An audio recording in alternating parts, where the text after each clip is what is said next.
नमस्कार दोस्तों, आइए समझते हैं दो चरों वाले रैखिक समीकरण को हल करने की विधियां और इनको उन विधियों के द्वारा किस प्रकार से हल किया जाता है। तो दोस्तों, दो चरों वाले रैखिक समीकरण, पहले आप ये समझ लीजिए कि दो चरों वाले रैखिक समीकरण क्या होते हैं। दो चरों वाले रैखिक समीकरण वो होते हैं जिनमें दो चर होते हैं और उन दोनों समीकरणों के माध्यम से उन चरों के मान निकाले जाते हैं। यही होते हैं दो चरों वाले रैखिक समीकरण। तो दोस्तों, इन समीकरणों को हल करने की कुछ विधियां होती हैं और वो विधियां कौन कौन सी हैं। प्रथम नंबर विलोपन विधि, दूसरा प्रतिस्थापन विधि,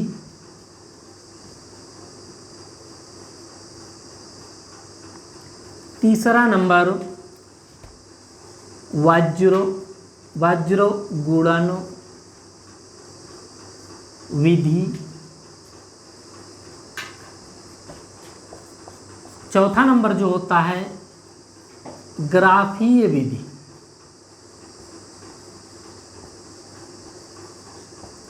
ये चार विधियां होती हैं दोस्तों।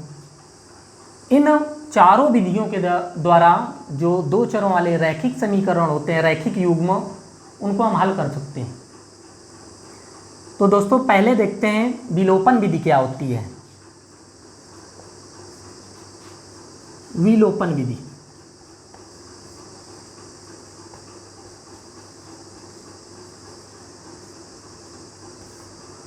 दोस्तों, विलोपन विधि में क्या होता है कि दो चरों वाले रैखिक समीकरण जो होते हैं उनकी संख्या दो होती है और इसमें क्या किया जाता है कि एक चर को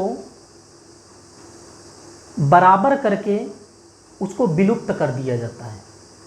फिर बचता है उसमें एक चर जिसको समीकरण हल करके उसका मान निकाल लिया जाता है और जब उसका मान निकल आता है दोस्तों, तो उस मान को किसी दूसरे समीकरण में, किसी भी समीकरण में हम रख कर दूसरे चर का मान निकाल लेते हैं।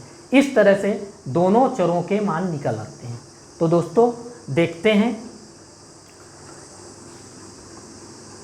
जैसे कोई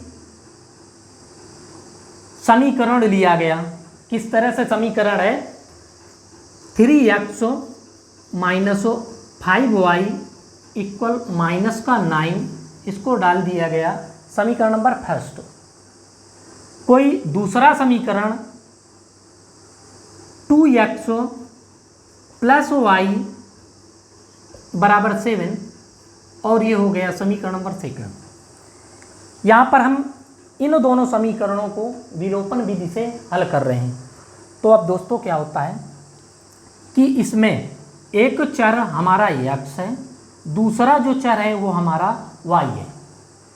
क्या करेंगे दोस्तों, इसमें इन दोनों समीकरणों में से किसी एक चर को विलुप्त करना होगा।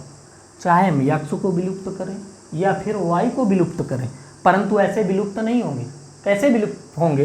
पहले तो क्या होगा कि किसी एक चर का मान बराबर करें, ये गुणांक बराबर करें, किसी एक चर का गुणांक बराबर करें। तो यहाँ पर देखते हैं कि यहाँ पर -5y है और यहाँ पर केवल y है। अगर हम दोस्तों समीकरण नंबर सेकंड में 5 से गुणा कर दें तो इन दोनों y के मान जो हैं वो बराबर हो जाएंगे। कैसे? इसमें हम गुणा करवा रहे हैं, या इस तरह से लिखकर समीकरण 2 में 5 से गुणा करने पर इस तरह से लिख दिया है। अब हम गुणा करवाते हैं तो 5 दूना 10, टोटल समीकरण में इस 5 का गुणा होता है 5 दूना 10 x और प्लस का 5y और 5 सते 35, ये बना दिया गया समीकरण नंबर थर्ड।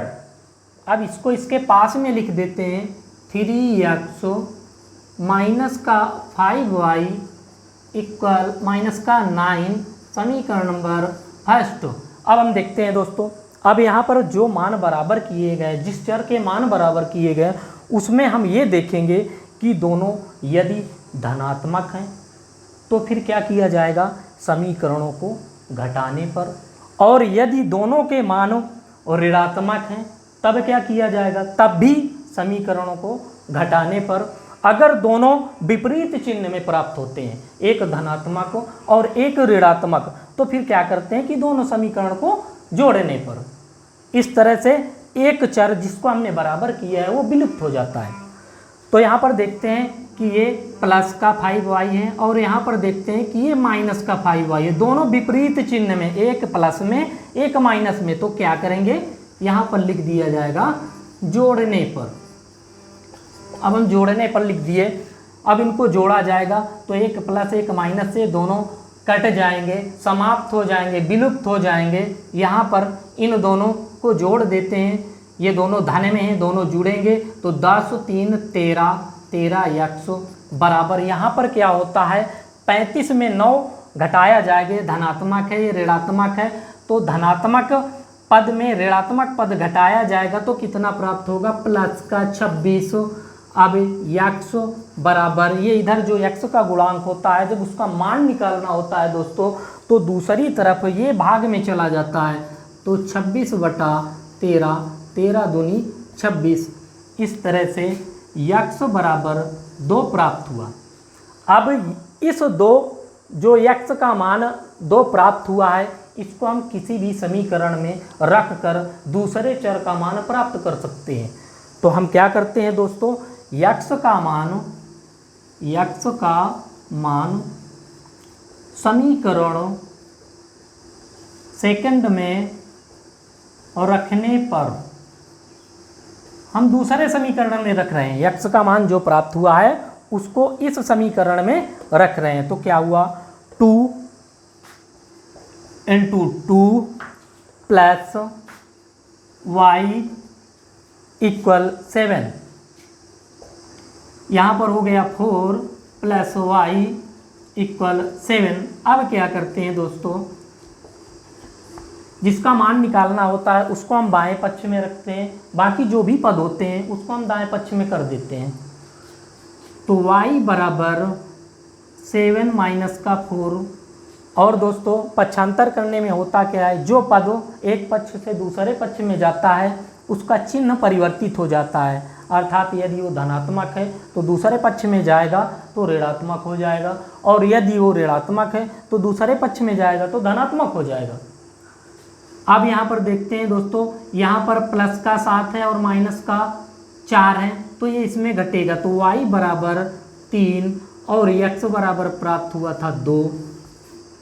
दोस्तों इस प्रकार से युगपत समीकरण या दो चरों वाले रैखिक समीकरण को विलोपन विधि द्वारा दोनों चरों के मान प्राप्त किए जाते हैं या हल किए जाते हैं। तो दोस्तों फिर मिलते हैं, तब तक के लिए जय हिंद।